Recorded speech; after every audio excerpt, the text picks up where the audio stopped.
Welcome to Hannity. We have major breaking news tonight. New developments about potential political bias in the Russia investigation. Now, John Solomon and Sarah Carter, they're both reporting at this hour that congressional committees are now trying to determine whether or not the Trump-hating FBI agent Peter Strzok and his FBI lawyer girlfriend Lisa Page literally leaked information to the media. And tonight also, the media and Hollywood liberals, they are now fawning and falling all over themselves to endorse Oprah Winfrey for a 2020 presidential bid.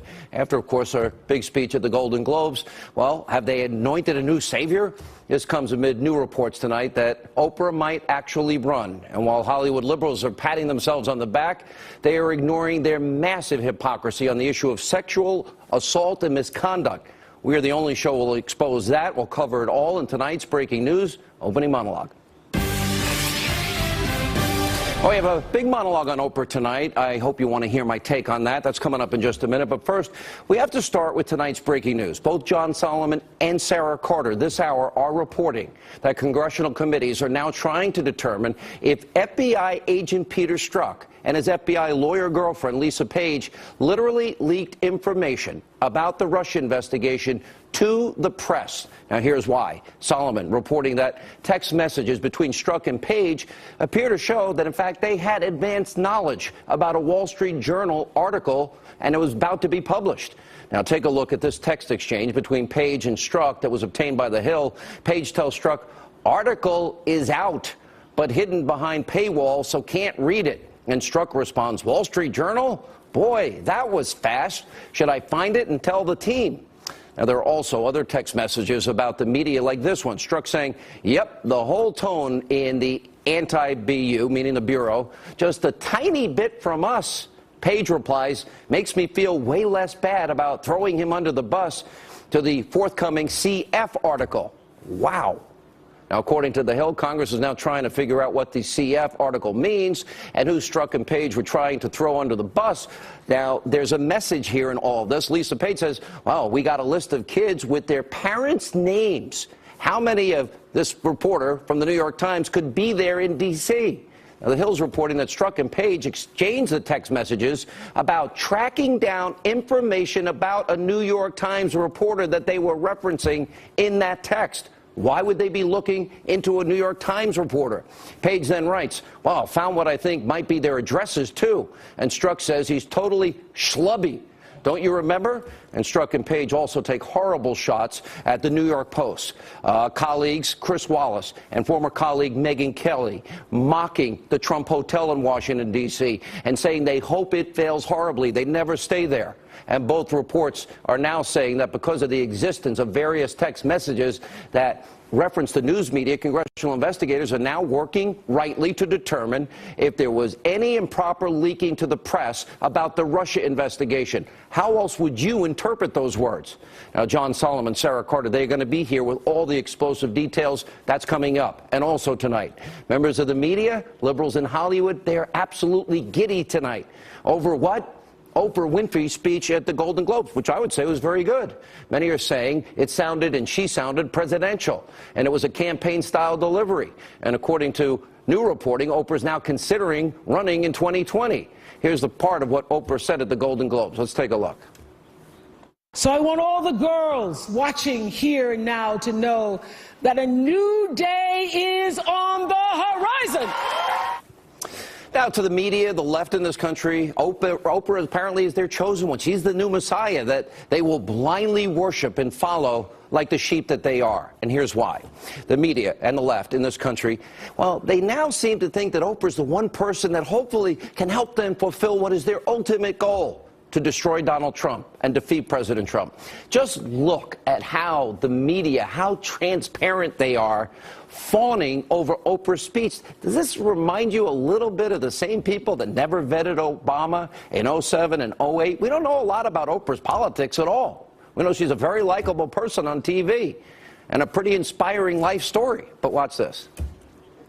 She's known as the Queen of Talk, and last night the world was listening. The all-star crowd captivated by her poignant message of female empowerment. A speech so inspiring, many now calling for Winfrey to add yet another title in front of her name, President.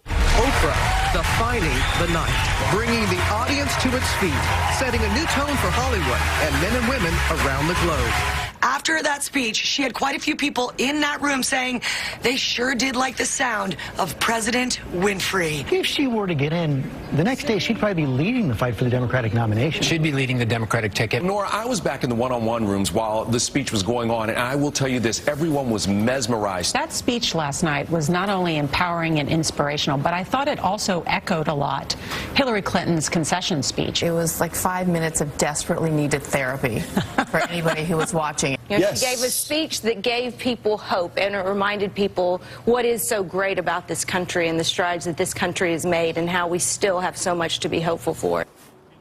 That doesn't show their bias? Oh, yeah, it does.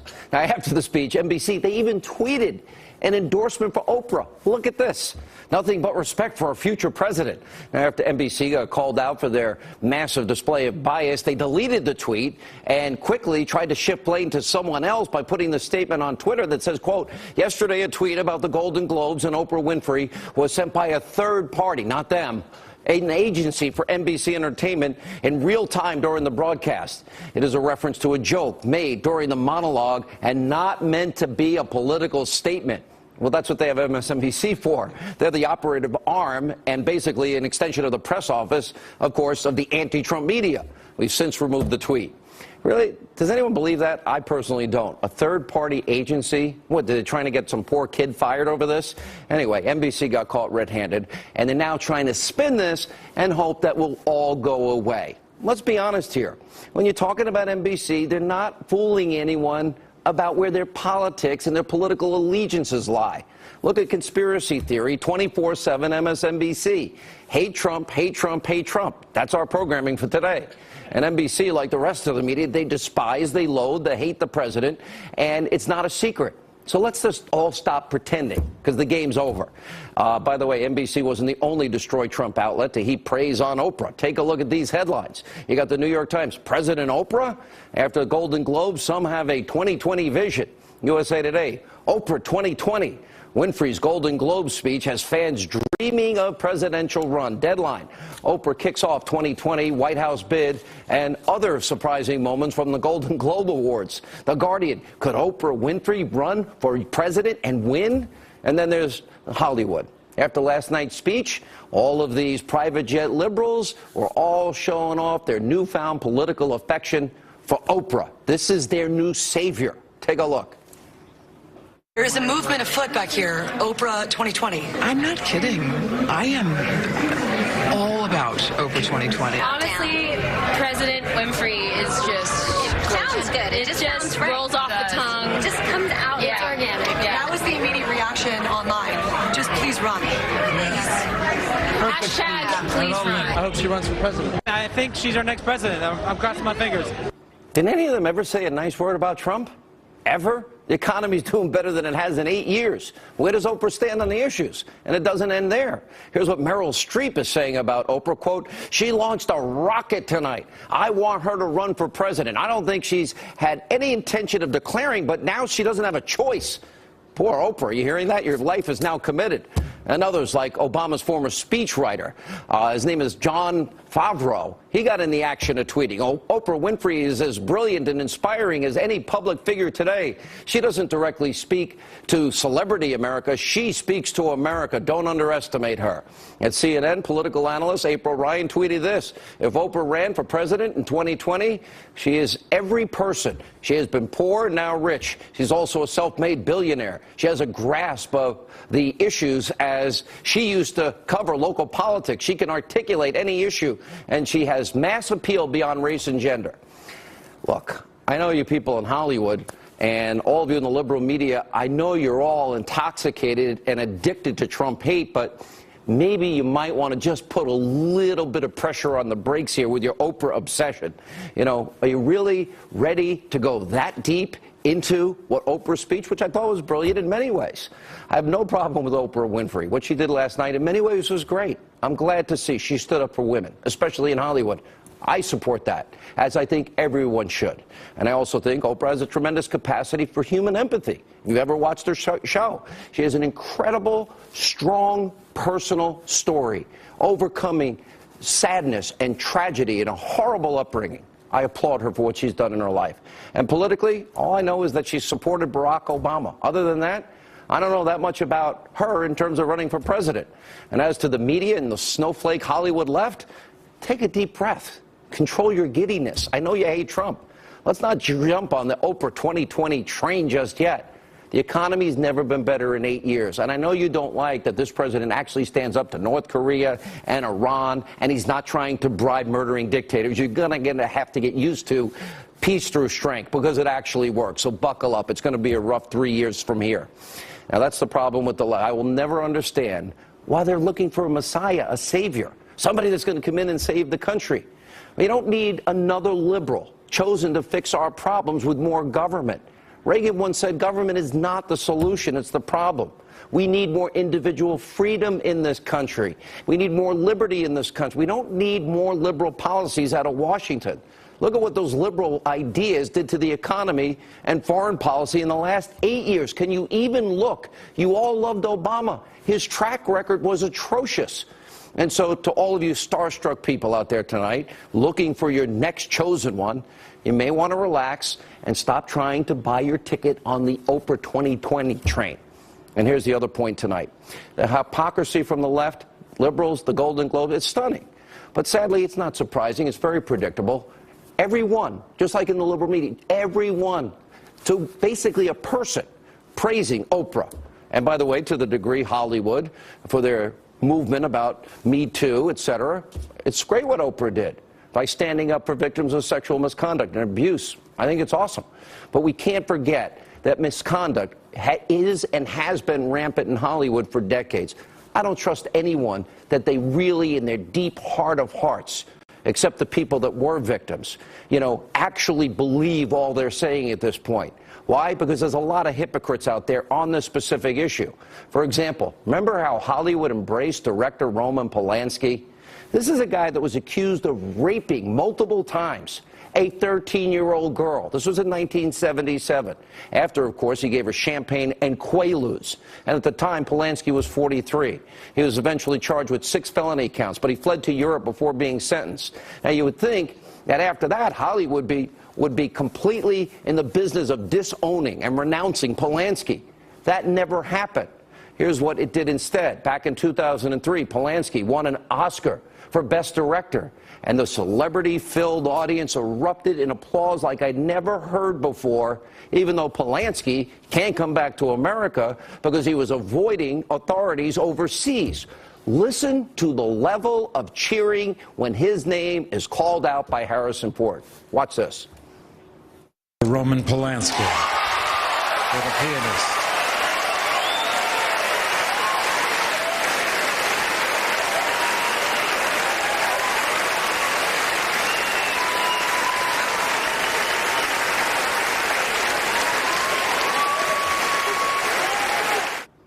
Really?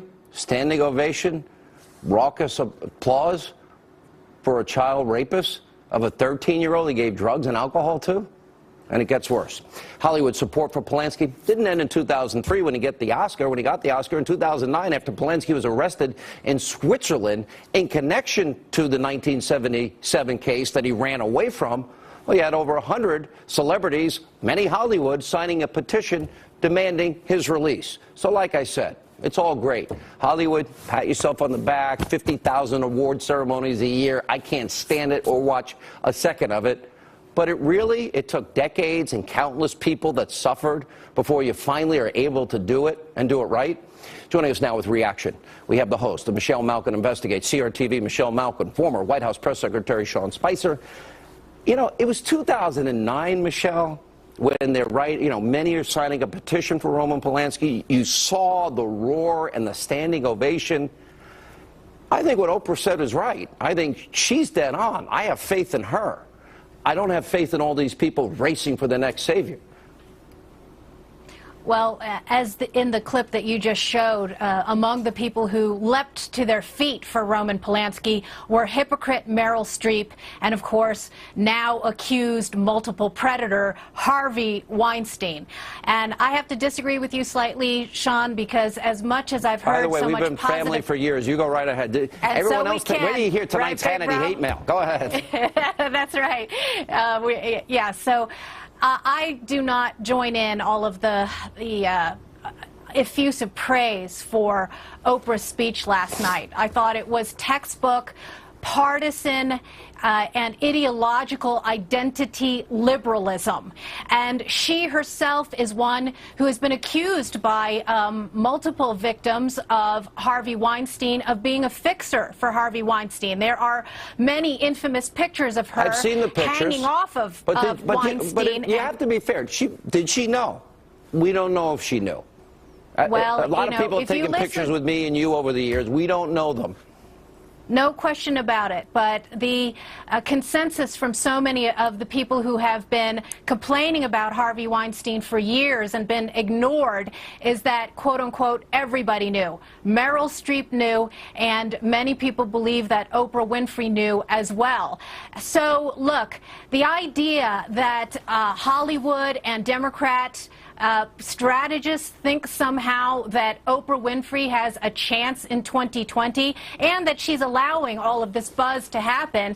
She has her boyfriend, Stedman, cheering on all of the gossip about a potential run. What would we get?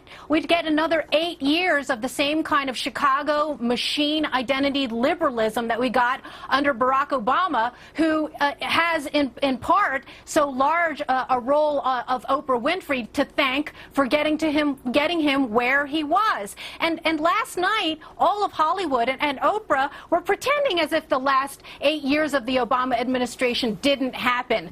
And that's, to me, I think, what's most troubling, the unreality of the people in the Hollywood bubble. Sean, I guess the difference, I go back, I felt in many ways between vetting Obama and Reverend Wright and Black Liberation Theology and Dorns and Ayers and Acorn and Alinsky and Frank Marshall Davis, I felt there were a few of us. Michelle, I know, was one, and there were a few of us that vetted him. And then after 8 years, there were very few of us that talked about what? We had 13 million more Americans on food stamps, 8 million more in poverty, the lowest labor participation rate since the 70s, worst recovery since the 40s, lowest home ownership rate in 51 years, and we doubled the debt, and he gave Iran $150 billion. So truth and facts and substance matters, but I kind of feel I was alone here in a lot of ways. I had Michelle, was like family to me, by my side, and a few others. That's about it. So why the rush for a savior again when the last savior they chose failed so miserably? Well, look, I think the thing that's interesting is that what Oprah said last night, all Americans should agree with, and I agree with you, that respecting women, creating a safe work environment for all individuals is something that we should all agree on. It should be beyond politics. It should be beyond ideology. It should be something that every American and every human supports. That being said, I think that the interesting thing last night is she didn't talk about policy. She didn't talk about how to solve some of the more controversial issues. And to your point right now, I mean, they're about to coronate somebody who gave a speech on, frankly, something that not only should we all agree on, but something that you aptly point out is highly hypocritical for most of the people in that room. They did. I mean, Sean, it's not just Roman Polanski. It's Bill Clinton. It's others who, when they're given an opportunity to speak out, they overlooked it. They did more. You know, you had to sit in a room. I don't know how the hell you did your job for as long as you did. And I noticed in an interview with S.E. Cupp, you were kind of hard on yourself. And I'm thinking, you know, you really didn't do that much wrong because they were so hostile. I can't think of a moment they've given Trump a break. And they gave Obama every break. Oh, both before, during, and after. What's your experience with the press? I mean, look, I've known a lot of these guys for sometimes in some cases more than 2 decades. I think there was unbelievably a massive hostility never seen before, and the Pew Center backed it up. 63% of the coverage against President Trump was negative, only 5% positive, which is 3 times what that was of Obama. I mean, they came out guns a-blazing in the mainstream media. They were upset that they were wrong, and they were going to take it out on their coverage. All right, last word, Michelle. Well, I think that Hollywood and the Democrats need to put down the Oprah bong and stop inhaling. And I think probably the reason why they're so desperate is if you look at the current field of Democrat potential candidates for 2020, you've got the pretendian Elizabeth Warren. You've got Bernie Sanders, who will be 79. Maxine Waters, who's cast as the fresh face of the Democrat Party. No wonder they're grasping for the straw of Oprah Winfrey. All right, guys, good to see you. Appreciate you both being with us. By the way, on the Hannity hotline, one guy says tonight, you'll hear it. Every time you open your mouth, Hannity, a kitten dies. Oh, my, wow. It's rough out here. Anyway, coming up, we expose our breaking story tonight, the fake, phony, anti-Trump book the mainstream media is phoning about. John Solomon, Sarah Carter, their breaking news on the anti-Trump FBI agent. New text tonight, part of Mueller's special counsel and leaking to the press. We'll explain. Nick was the only person who's called himself a genius in the last week is the president. But which happens to be a true statement. Okay. A self-made billionaire who revolutionized reality TV and who has changed the course of our politics. He's watching and he's happy that you said that. There's one viewer that you care about right now, and you're being obsequious. You're being a factotum in order to please him. Okay. No. And I think I've wasted enough of my viewers' time. Thank you, Stephen. As Republicans, lawmakers call for Attorney General Jeff Sessions to resign. From CNN, fake news, Jake Tapper rudely cutting off White House advisor Stephen Miller. The two were debating the contents of Michael Wolff's now widely discredited book. Now, Wolff himself has been making the media rounds, but even he is casting doubt on whether or not you can trust what he wrote in his own book. This is pretty spectacular, actually. Watch this. You have tapes. Are you going to release the tapes? No, I'm going to do, I have what every journalist, I work like every journalist. I have tapes, I have notes. But if people are questioning it, why not produce the evidence? Like, because that's not I'm not in your business. My evidence is the book. Read the book. If it makes sense to you, if it strikes a chord, if it rings true, it is true. If it rings true, it is true. Oh, we have a new standard in journalism, I guess. By the way, he writes about me in the book. I never got a phone call. Michael Wolff, hello, still waiting. What you wrote's not true, and it's not just me. There are a ton of claims now that the book, people are now saying are complete fabrications and lies. Meanwhile, President Trump's former chief strategist, Steve Bannon, he put out a statement this weekend expressing regret for comments that he made in the book about the president and his son Donald Trump Jr. And Bannon says his support for the president, his agenda is unwavering, and that Donald Trump Jr. is both a patriot and a good man. And he went on to say that there is no collusion between the Trump campaign and Russia, and the investigation is a witch hunt. Well, let me guess. I bet we'll see Steve's remarks being played over and over again for 72 hours like the first remarks. And the New York Times will put it on, note, page 828, where nobody can see it. Joining us now with reaction, former Secret Service agent Dan Bongino, the author of the brand new book. It's out today. It's on Amazon.com, bookstores everywhere, Hannity.com, The New American Revolution, The Making of a Populist Movement. RNC spokesperson Kayleigh McEnany is with us. I always have the hardest time with your name. I have no idea why. You've gotten it like 4 times today, so we're good. All right, we're good. Let's start with the reaction to the book, all the facts that he's even admitting that he really didn't have right, and the fact that he said this will bring down the presidency in a radio interview with the BBC this weekend. Right. This is a fake, fraudulent, phony book. Belongs in the tabloid section of a supermarket. You've exposed several of the lies in this book. I, in my own book, exposed several of the lies. It's so funny. He says he knows what the president's reaction was when he became president. He says he got this from Steve Bannon. Well, guess what? When the president was in the small kitchen in Trump Tower, Ivanka was there, Jared was there, a few others. Steve Bannon was not there. Somehow Wolff purports to know. He says Trump was horrified when he became president. Not the case. What happened was Trump had written a pre-planned acceptance speech. He ripped it up, put it aside, wrote a new one when he saw crying Hillary voters. Those are the actions of a leader, not a horrified individual. I know from my own experience on Election Day, Kellyanne knew we could win. absolutely never wavered. He says, oh, she was acting as though we were going to lose. I know what he said about me is not true. And then I talked to the president, now president, but the candidate on Election Day. I called him 3 times, Dan Bongino, 3. Yeah. Once to say don't believe the exit polls, it's just like 2004. Once to say it's looking really good. And the next time, before any network called it, congratulations, Mr. President. Those were my 3 calls. Yeah, Sean, one of the funniest parts of the book is where he claims that the president doesn't know who Boehner is. He was golfing he tweeted with John out 5 times before. Sean, he's golfing with him. You know, golf. This guy. I mean, listen. The book is. I'm not even going to say it's National Enquirer stuff because the National Enquirer occasionally got things right, like the John Edwards story. So they're actually like the National Enquirer is a level above this book. But let me just tell you the inside story. Here's what's really going on with this book, and here's why the media needs this book to be true.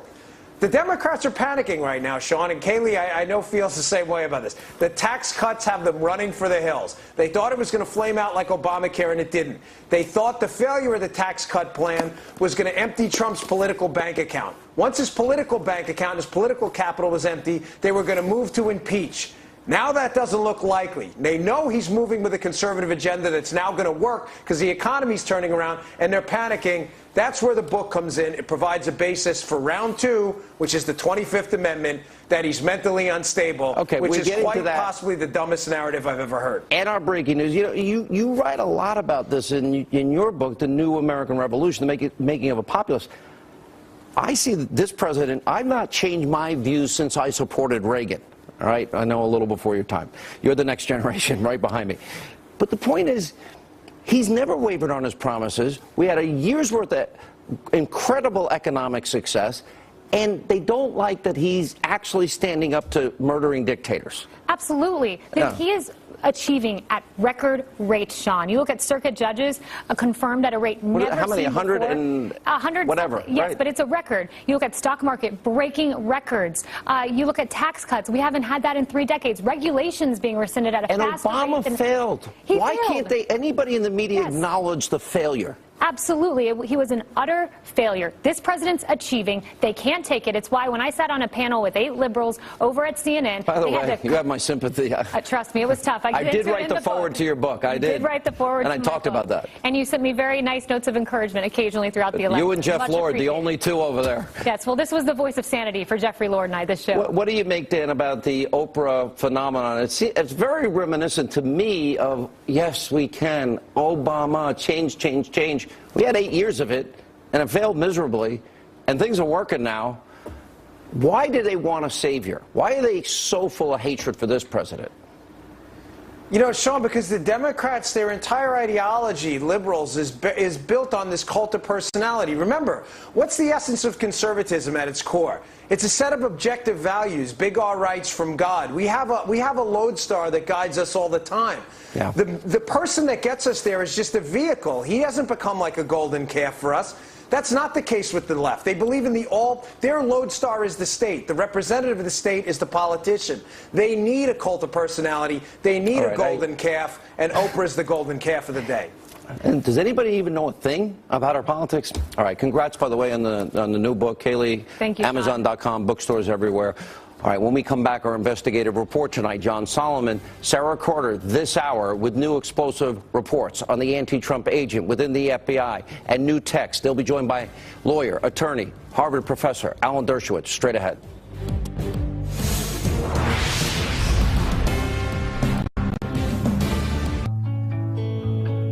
Sarah Carter and the Hill's John Solomon each out with brand new reports detailing the ongoing allegations in the House and the Senate as to whether the FBI agent, remember Peter Strzok, and other FBI employees may have been responsible for media leaks surrounding the Russia investigation. Joining us to break it all down are the Hill's John Solomon, Fox News contributor Sarah Carter, and along with us the author of the bestseller Trumped Up, Harvard law professor Alan Dershowitz is with us. All right, let's get to the details. John, we'll start with you. Basically, they are admitting when they talk about, oh, they have advanced knowledge of this thing. Oh, the article is out but hidden behind a paywall. And then it gets, goes through the whole tone is anti-bureau. Just a tiny bit from us, Page replies. There's more, and then the CF article. I mean, are they not referencing they are leaking to the press? And what does that mean? How profound is that? I don't think we know entirely, but congressional investigators certainly have a strong suspicion that these text messages point to an operation inside the FBI that was leaking information, spinning reporters, tracking down reporters. There's a whole effort where the two of them are trying to track down the great reporter from the New York Times, Matt Apuzzo. And why else would they be trying to track down a reporter unless someone wanted to talk to him? But I walked away. I read through hundreds of these messages over the week. I walked away from one thing. I remember the moment when James Comey in his testimony said, FBI agents don't give a rip about politics and they don't leak. After you read these messages, you walk away thinking these two FBI agents cared a lot about politics and they were monitoring the media almost like they were a press office. I keep hearing, Sarah, that we're going to learn a lot more about a connection between some people within the intelligence community and the CIA and elsewhere about their relationships with the media. But my more specific question for the moment has to do with, I think one of the worst parts of this is they're looking up the names of the family, the kids of a particular New York Times reporter. What, because they don't like his reporting? Well, we don't know, do we? These are the questions that the committee members want to have answered, and that's why they want to interview Strzok. They want to interview Lisa Page. And remember, this is just what we've been looking at, these text messages between the two of them. But you also have General Counsel James Baker, who they want to question, and Andrew Weissman, who's over at the DOJ. What about Page advising McCabe? Exactly, Page advising McCabe, and all of the questions that they have regarding, the insurance policy with McCabe. So they're going to want to question Andrew McCabe, the deputy director, and this who's is apparently going to be leaving in March. A few hundred texts, and it's going to be slow released to these agencies, the House and Senate committees. Well, we're when hoping 9,500. 9,500, but they're expected to receive all of those very soon. They won't be slow rolled out. We're expecting a lot by January 11th. You see this type of leaking. I have followed your comments on this very, very closely. And then you see that the Trump-Russia collusion narrative is really dying and withering on a vine. Now they've moved into a collective media bubble that, oh, this president, we got to go to the 25th Amendment. What is your reaction to all of it? 25th Amendment is totally irrelevant to what's going on. It was designed for somebody who had a stroke or was involved in a serious accident and was incapacitated. It requires the vice president, the cabinet, 2/3 of each house of Congress. It's a fool's errand. It's not going to happen. Think about it. Of course it's not going to happen. But what they're trying to do, though, is now that they couldn't criminalize political differences, they're trying to pathologize, to psychiatrize political differences. They're trying to say, oh, maybe we can't get him on crime, but we're going to show that he has mental problems, that he's disturbed. A guy on CNN today was talking about he has Alzheimer's, he should be subjected to a neurological exam. That is so dangerous. That's what they did in the former Soviet Union. I was involved representing some dissidents in the Soviet Union who were sent to mental hospitals. They did that in China. They did that in apartheid South Africa. Did you know Nathan or Solzhenitsyn? There was a guy. Solzhenitsyn gave that big speech. I think it might have been at Harvard. It was at Harvard. I was there. Right. There was a guy named Roy Medvedev who wrote a book about being committed to a psychiatric hospital. But it was a pervasive way that tyrannical governments use the power of psychiatry to try to not answer the merits. We don't want to debate the merits. He's crazy. The Soviet Union was notorious for this, wasn't it? They were doing it all the time. And the American Psychiatric Association sent a delegation. And the American Psychiatric Association at the Goldwater case said it is wrong for any psychiatrist ever to diagnose anybody without them examining them. Look, I taught law and psychiatry for 25 years at Harvard. I co-edited the textbook on law and psychiatry. And the first rule of psychiatry is you do not diagnose based on political grounds funny you say this. Or based on... years ago, I read the book, The Synthesis of Russian Mind Control Techniques. That's everything you're discussing, and it's all true.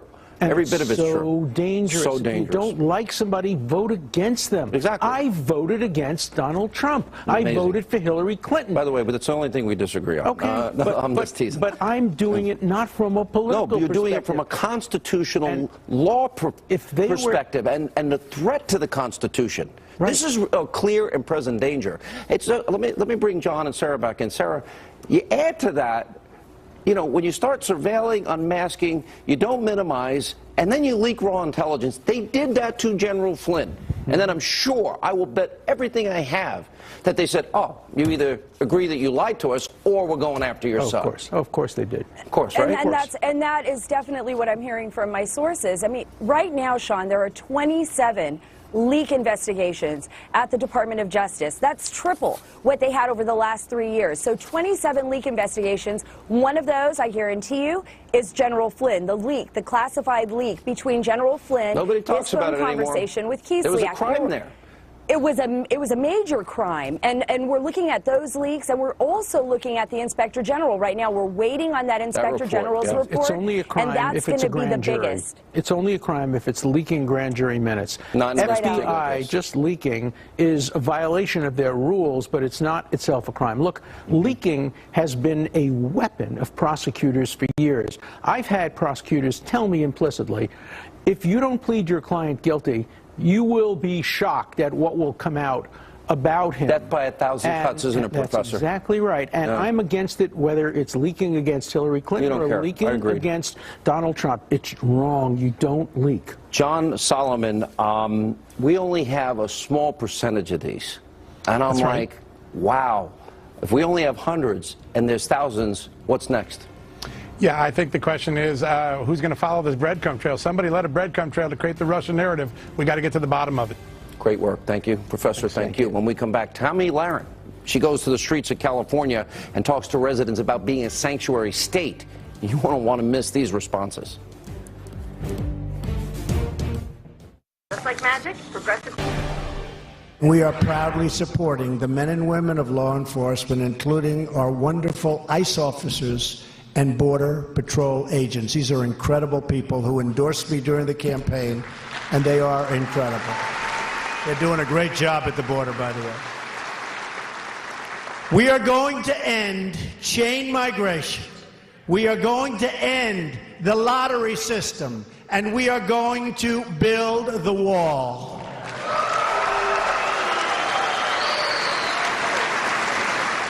We need 200 or 300 miles of that wall, or else by November 2018, so people can see it and they'll believe it. Earlier today, the president promising to reform our immigration system, which is so broken, build that wall.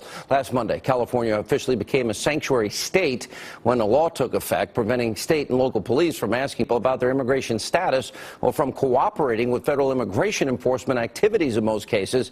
Fox News contributor Tomi Lahren hit the streets to ask residents of California what they think of this new law. Watch this.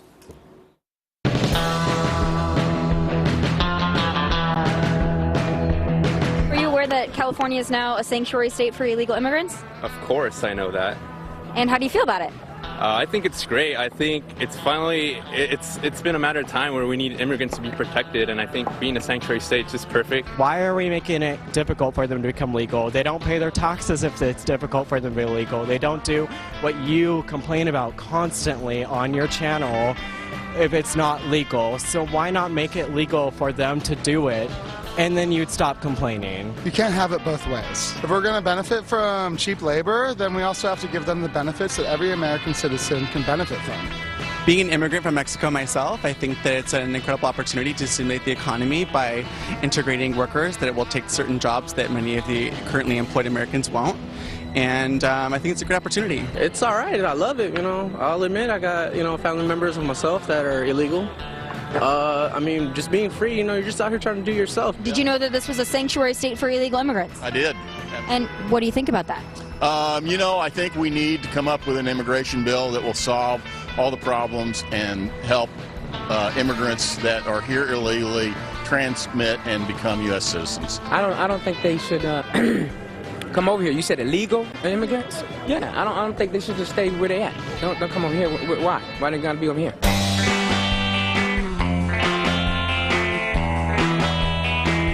How do you feel about legal immigrants that have done it the right way, that have paid a lot of money, waited a lot of time to come into this country? Do you feel like it invalidates everything that they've worked for to let illegal immigrants receive sanctuary in California? I don't think it's fair that you're pitting one against the other. I think that one came here fairly and one came here, in a sense, unfairly? In a sense, it's not such a black and white thing. Both people came here to feed their families. But if the laws are not being enforced, is that also a problem? It's one of these unenforceable laws. I'm an immigrant, and I had to go through process. It took 3.5 years to come to America. I think everybody should go through a process. Sanctuary cities have always been around. They've only become part of this popular conversation because of the way that society has attempted to villainize immigrants. They do it illegally because they either don't have the means to get in or a safer way to get in either. Illegal's illegal. We want to be compassionate, but we also have the rule of law. Fox News contributor Tomi Lahren joins us. Wow, that's your state, right? It is my state, Sean. What can I tell you? 13.5% income tax rate in the state. I mean, doesn't Texas and Florida, they have pretty good infrastructure. I can tell you it's better than New York. Why is there that overwhelming feeling? Is this just a California thing to you? Well, to be fair, there are a lot of Californians that are moving to Florida and Texas and elsewhere because of California, because of the rules and the regulations, and because of things like it being a sanctuary state. But I got to tell you, some breaking news. California is not a lost cause. I promise you it's not. There are so many undercover conservatives in this state that I spoke to that are level-headed, that don't like the fact that it's a sanctuary state. Sometimes there are others, though, that are a little bit louder. Squeaky wheel gets the grease a lot of times. Why should they get federal tax dollars in any way if they're literally aiding and abetting lawbreaking as a state? Well, they absolutely shouldn't, but you have to understand there are a lot of Californians that are into the whole peace, love, and welcome everyone, unless you're Tomi Lahren or Fox News, and then, their tune completely changes. I'll tell you those stories later. But again, these people in California, they want to be welcoming of everyone. They want to bring everyone in until you remind them that legal immigrants had to spend a lot of money and wait a lot of time to get into this country and into the state. And then their tune changed just a little bit. It was quite fascinating. I was really interested as I was watching this package you put together, and I'm interested that a lot of people knew about Fox News, knew our opinions. That one guy in particular on the right, I guess it looks like a black shirt to me, and the other guy in the gray shirt. And I'm thinking, how was their reaction to you and the channel? Because, yeah, they're kind of right. There are a few of us that are real conservatives that actually speak. And I don't know if they ever met one before. Well, I want to be fair. We did encounter a lot of really respectful people that liked what we do on Fox News, that like what I do. But it was interesting. I spent some time in West Hollywood, and Sean, I don't know if you're familiar with West Hollywood, but it's a very liberal area. It's the, as they call it, the epicenter of the resistance. And they certainly knew who I was, and there are some words that I can't repeat on national television that they were screaming at me. They saw the Fox News mic. They weren't thrilled that we were there. They told us to get out. And I reminded them that they're supposed to be the loving and tolerant left, welcoming of everyone, unless you're Fox News or Tomi Lahren, and then you're supposed to get out. Very interesting the way that works. Yeah. All right. Great job, Tomi. We really appreciate it. All right. So the Hannity hotline's next. It says every time I open my mouth, a kitten dies. Wow. Well, that's cold. And our video of the day is straight ahead. Mike and I are